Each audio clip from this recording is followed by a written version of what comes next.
जनवरी का महीना मुल्क की मईशत के लिए बहुत अहम हो गया है क्योंकि इस महीने में IMF से मुज़ाकरात का दूसरा दौर होने का इम्कान है और इसी महीने में हुकूमत एक और मिनी बजट पेश करने जा रही है जिसमें मजीद टैक्स लगाए जाने का इम्कान है। अभी तक के नंबर्स हौसला अफजा नहीं है। रुपए के गिरने के बावजूद जो दरामदात है उनके नंबर्स में नुमायां कमी नहीं आ रही। इसके अलावा बरामदात के नंबर्स में उल्टा कमी नजर आ रही है अगर ये पिछले साल के नंबर से कंपेयर किया जाए, जबकि रुपया कदरे मजबूत था।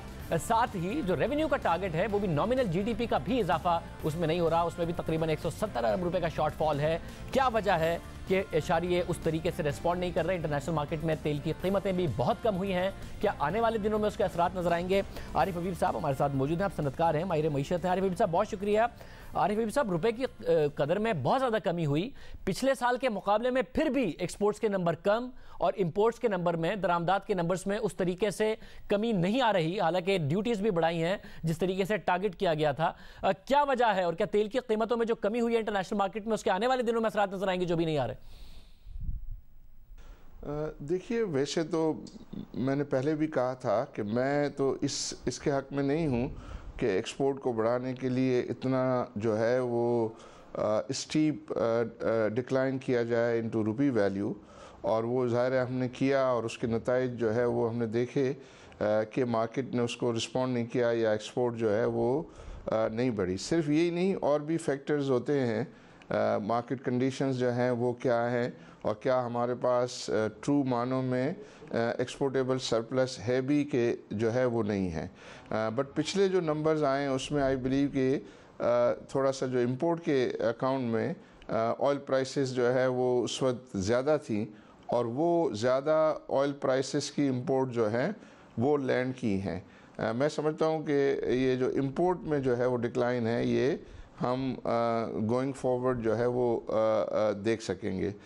लेकिन आई बिलीव कि और भी जो इक़दाम हैं एक्सपोर्ट बढ़ाने के लिए, ख़ास तौर पे टाइमली जो है वो रिफंड्स की जो है वो पेमेंट है।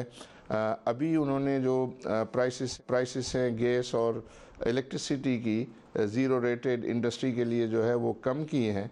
एंड आई बिलीव कि लोग जब नई कैलकुलेशंस वगैरह करेंगे तो उसमें ये रिड्यूस गैस प्राइसेस और इलेक्ट्रिसिटी प्राइसेस को भी अकाउंट फॉर करके आई बिलीव के ऑफ़र करेंगे। फिर इतना स्टीप जो रुपये में डिक्लाइन आता है तो फिर बायर्स जो है वो उसमें से कट मांगते हैं। वो कहते हैं कि भाई आप हमें हिस्सा दें।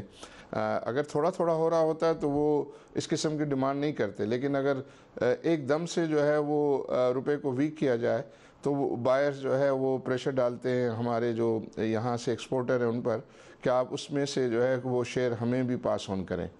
तो as a whole I believe कि सारा इस मामले को जो है मॉनिटर करते रहना चाहिए और जो रिक्वायरमेंट है इनके लिए उन रिक्वायरमेंट्स की बेसिस पर जो है वो अपनी पॉलिसी को जो है वो अलाइन करना चाहिए। मतलब मगर डोमेस्टिक साइड पर भी इकट्ठा कर पा रही है। हालांकि दावा रहा था कि साफ सुथरी हुकूमत आएगी तो अवाम टैक्स देंगे और FBR की तो कारकर्दगी उस वक्त शुरू होती है जब आप नॉमिनल GDP ग्रोथ से ऊपर टैक्स कलेक्ट करें। तो तकरीबन इन्फ्लेशन और GDP ग्रोथ का 10-11% का नंबर हम मिलाएं तो 10-11% की ग्रोथ तो वैसे ही टैक्स के टारगेट में होनी चाहिए थी, उससे ज़्यादा पर परफॉर्मेंस काउंट होती है। मगर यहाँ तो नॉमिनल GDP के बराबर भी ग्रोथ नहीं है, बल्कि 170 अरब रुपए का शॉर्ट फॉल आ गया है। इनका शुरू के 6 महीनों में एक बजट अनाउंस किया था, एक और मिनी बजट लाने जा रहे हैं। क्या वजह है कि टैक्स नहीं कलेक्ट कर पा रही है अपने टारगेट के मुताबिक? आई थिंक जो पिछला फाइनेंस अमेंडमेंट बिल था इस पे इत्तेफाक किया गया था कि हम मैनेजमेंट को ठीक करके जो है अपने रेवेन्यू को बढ़ाएंगे, तो एक साइजेबल नंबर जो है वो रखा गया था।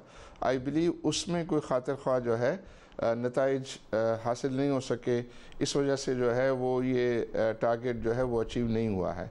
बट आई बिलीव कि मैं इस बात से जो है वो इत्तेफाक करता हूँ कि अगर ऐसी सिचुएशन है कि आपके जो है वो रेवेन्यू शॉर्टफॉल चल रहा है तो उसको रिव्यू करने में कोई हर्ज नहीं है। और मोर पर्टिकुलरली जबकि फाइनेंस मिनिस्टर ने जो है वो इन्वेस्टमेंट प्रमोशन के लिए और इंडस्ट्रियलाइजेशन की प्रमोशन के लिए कुछ चीज़ें स्टेक होल्डर्स के साथ एग्री की हैं और उसको जो है इम्प्लीमेंटेशन के लिए भी जो है ये नया फाइनेंस अमेंडमेंट बिल में एक्सपेक्ट करता हूँ कि इसमें वो सब चीज़ें मगर फिर ये तवक्को की जाए कि अभी अगर मुश्किलात हैं भी तो मीडियम टू लॉन्ग टर्म में मईशत बेहतर हो सकती है।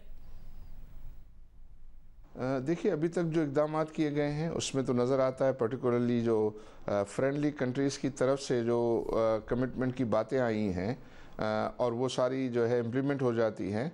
और फिर सबसे ज़्यादा जो क्रिटिकल है वो IMF के साथ जो है वो प्रोग्राम की साइनिंग है।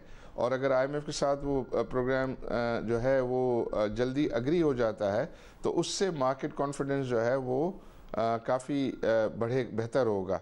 तो मैं समझता हूँ कि जिसके इंडिकेशन है कि IMF के साथ भी प्रोग्राम जो है वो साइन हो जाएगा। तो मुझे लग रहा है कि हेयर ऑनवर्ड चीज़ें जो है वो बेहतरी की तरफ गामजन होती हुई नजर आएंगी। रबील साहब कह रहे थे यहाँ से बेहतरी की तरफ जाएंगी। जो बैनुल अक़वामी मार्केट है उसमें तेल की कीमतें गिरी हैं, जिसका फ़ायदा भी पाकिस्तानी मईशत को होगा और IMF का प्रोग्राम भी होगा।